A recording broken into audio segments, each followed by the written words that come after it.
ലൈംഗിക ഇരയുടെ വേദനയെ വിജയാരാധനയായി കൊണ്ടാടാൻ ബിഷപ്പ് ഫ്രാങ്കോയെ അനുവദിക്കാതിരിക്കുക.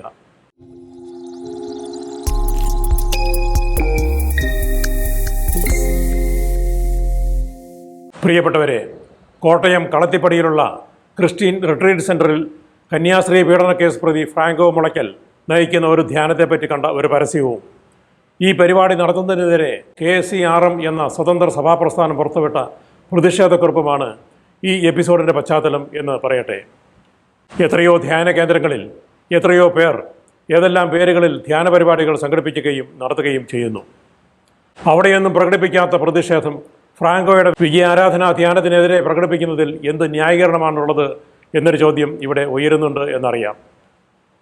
അതിനുള്ള ഉത്തരം, ലൈംഗിക പീഡനം ആരോപിച്ച് ഒരു കന്യാസ്ത്രീ നൽകിയ കേസിൽ ബിഷപ്പ് ഫ്രാങ്കോ ഇപ്പോഴും പ്രതിസ്ഥാനത്താണ് എന്നതാണ്.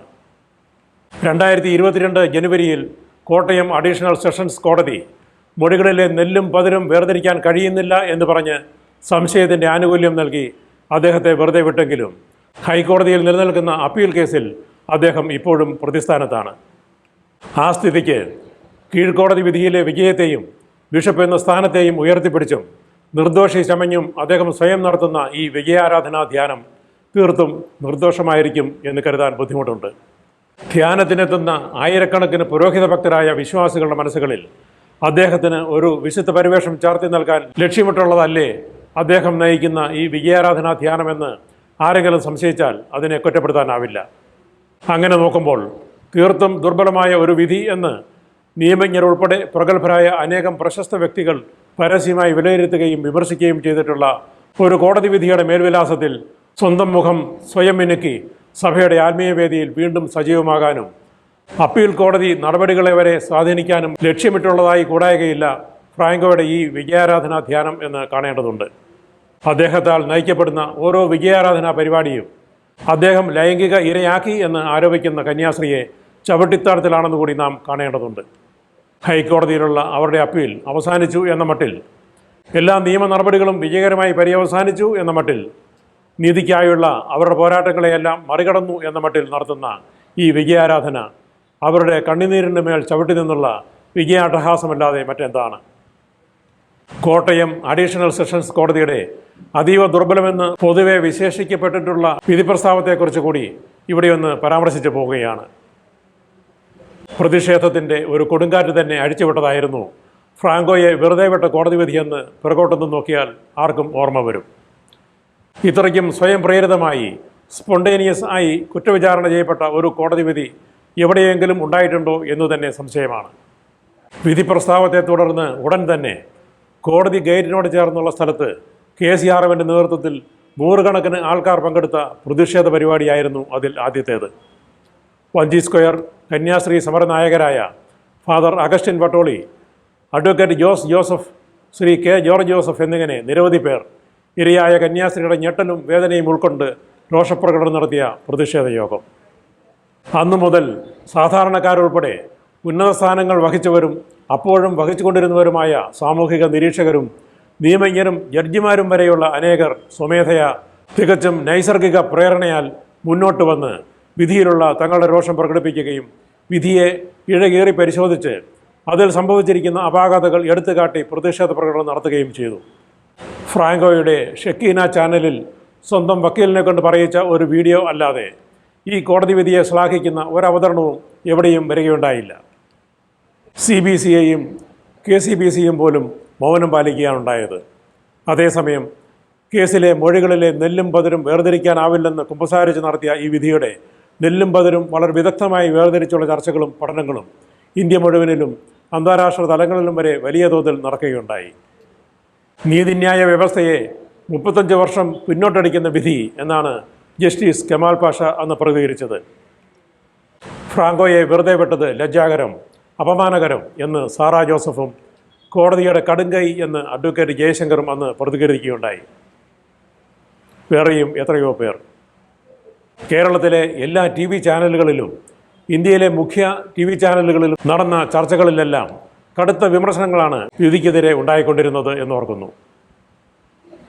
കോടതി അലക്ഷ്യമോ എന്നുപോലും സംശയിക്കത്തക്ക പരാമർശങ്ങൾ തുറന്നടിച്ച് നടത്താൻ പ്രഗത്ഭരും പരിണിതപ്രജ്ഞരുമായ നിയമജ്ഞരും മുൻ ജഡ്ജിമാരും സാംസ്കാരിക നായകരും മടിച്ചില്ല എന്നത് ഇന്നോളം ഉണ്ടായിട്ടില്ലാത്ത വിധത്തിൽ ഈ കോടതി വിധിക്കുണ്ടായ ചരിത്ര ദുര്യോഗത്തെ എടുത്തു കാണിക്കാൻ പോകുന്നതാണ്. ചുരുക്കത്തിൽ ഫ്രാങ്കോയെ കോടതി ശിക്ഷിച്ചിരുന്നെങ്കിൽ ഉണ്ടാകുമായിരുന്നതിനേക്കാൾ എതിർപ്പും വെറുപ്പുമാണ് കോടതി വെറുതെ വിട്ട ഫ്രാങ്കോയ്ക്കെതിരെ സാധാരണ വിശ്വാസികൾക്കും പൊതുജനത്തിനും ഉണ്ടായത്. ബലാത്സംഗ ആരോപണത്തിൽ നിന്ന് ഊരിയെങ്കിലും ഉഭയസമ്മതപ്രകാരമുള്ള വ്യഭിചാരം നടന്നില്ല എന്ന് കോടതിയിൽ തെളിയിക്കാൻ ശ്രമിക്കാഞ്ഞ ഫ്രാങ്കോയ്ക്ക് അങ്ങനെ ഒരു വൈദികനായി പോലും തുടരാൻ കഴിയുമെന്നാണ് എല്ലാവരും തന്നെ ഉയർത്തിയ പ്രധാന ചോദ്യം. ആ ചോദ്യം ഇന്നും നിലനിൽക്കുന്നു. ഇരയായ കന്യാസ്ത്രീക്കും കേസിൽ സാക്ഷികളായ കന്യാസ്ത്രീമാർക്കും സ്ത്രീകളുടെയും കന്യാസ്ത്രീകളുടെയും ഭാഗത്തു നിന്ന് അന്നുവരെ ഉണ്ടാകാത്ത വിധത്തിൽ പിന്തുണ വർദ്ധിക്കാനും ഈ വിധി കാരണമായി. ഉദാഹരണത്തിന് കോടതി വിധി ഉണ്ടായതിന് പിറ്റേന്ന് തന്നെ സിസ്റ്റേഴ്സ് ഇൻ സോളിഡാരിറ്റി എന്ന കത്തോലിക്ക വനിതകളുടെ പ്രസ്ഥാനം ഇരയായ കന്യാസ്ത്രീകളുടെയും സാക്ഷികളായ കന്യാസ്ത്രീമാരുടെയും സുരക്ഷ ഉറപ്പാക്കണമെന്നാവശ്യപ്പെട്ട് CBCI പ്രസിഡന്റ് ഉൾപ്പെടെയുള്ള നിരവധി സഭാധികാരികൾക്കും ഈ കന്യാസ്ത്രീകൾ അംഗങ്ങളായിരിക്കുന്ന സന്യാസ സഭകളുടെ അധികൃതർക്കും നിവേദനം നൽകുകയുണ്ടായി. കോടതി വെറുതെ വിട്ടതോടെ ഫ്രാങ്കോ പക വീട്ടിയേക്കാമെന്ന ചിന്ത ഈ വനിതാ ഗ്രൂപ്പിനുണ്ടായി എന്നത് ഫ്രാങ്കോയെ ഇവരെല്ലാം എങ്ങനെയാണ് വിലയിരുത്തിയിരിക്കുന്നത് എന്ന് വ്യക്തമാക്കുന്നു. ഇന്ത്യൻ സന്യസ്തരിൽ ഏറ്റവും പുരോഗമന ചിന്തയും പ്രതികരണശേഷിയുമുള്ളവരുടെ ഒരു കൂട്ടായ്മയാണ് forum of religious four justice and piece.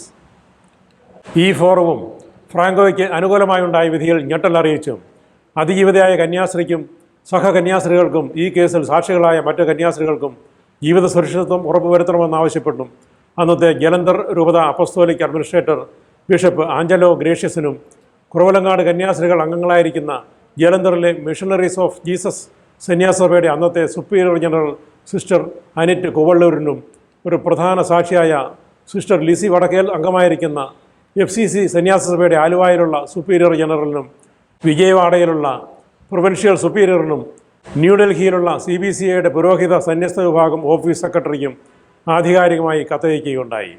ഈ കത്തിൻ്റെ കോപ്പികൾ CBCI, KCBC എന്നീ മെത്രാൻ സമിതികളുടെ എല്ലാ ഉന്നത ഭാരവാഹികൾക്കും അന്ന് അയച്ചു കൊടുക്കുകയും ചെയ്തിരുന്നു.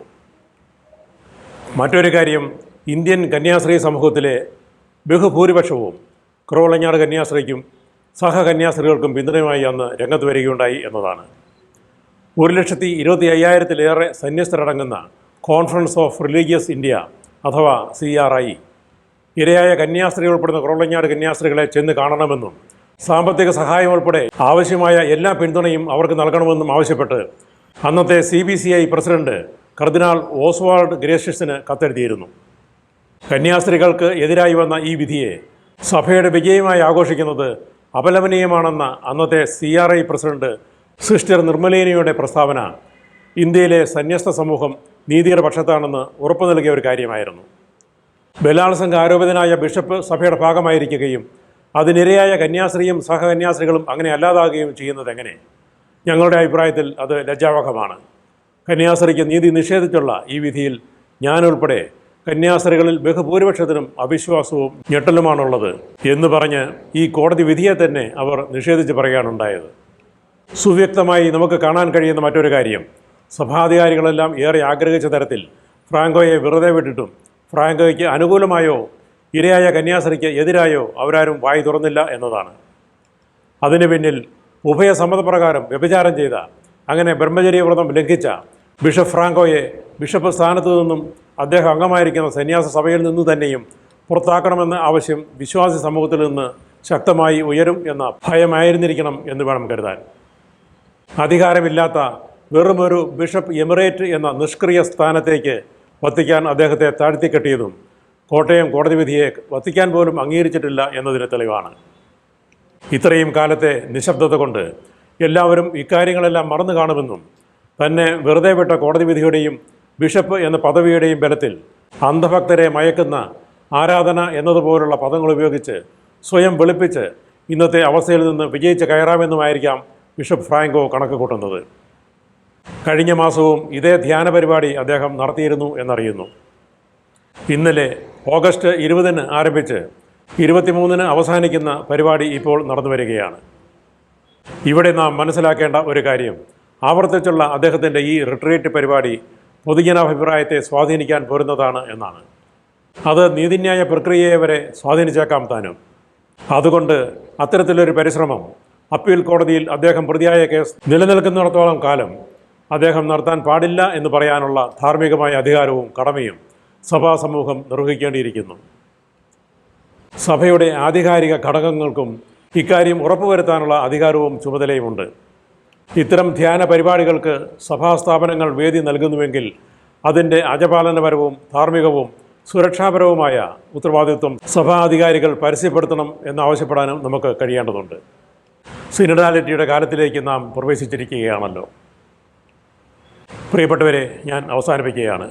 പദവിയും പണവും ഉപയോഗിച്ചും സ്ഥാപനങ്ങളെ വിലക്കെടുത്തും സ്വയം വെളുപ്പിച്ച് മുന്നോട്ട് കുതിക്കാൻ ശ്രമിക്കുന്ന ബിഷപ്പ് ഫ്രാങ്കോയുടെ നീക്കങ്ങൾക്കെതിരെ നാം നിസ്സംഗത പാലിക്കുകയെന്നാൽ സഭാധികാരികൾ ആരും തിരിഞ്ഞു നോക്കാതെയും ചെവി കൊടുക്കാതെയും അവഗണിച്ചിട്ടിരിക്കുന്ന കുറവലങ്ങാട് കന്യാസ്ത്രീയുടെ കണ്ണുനീരിനും ഒറ്റപ്പെടുത്തലിൻ്റെ നെടുവീർപ്പുകൾക്കുമെതിരെ കണ്ണടയ്ക്കുന്നതിന് തുല്യമാണ് എന്ന് ഓർമ്മിപ്പിക്കുന്നു.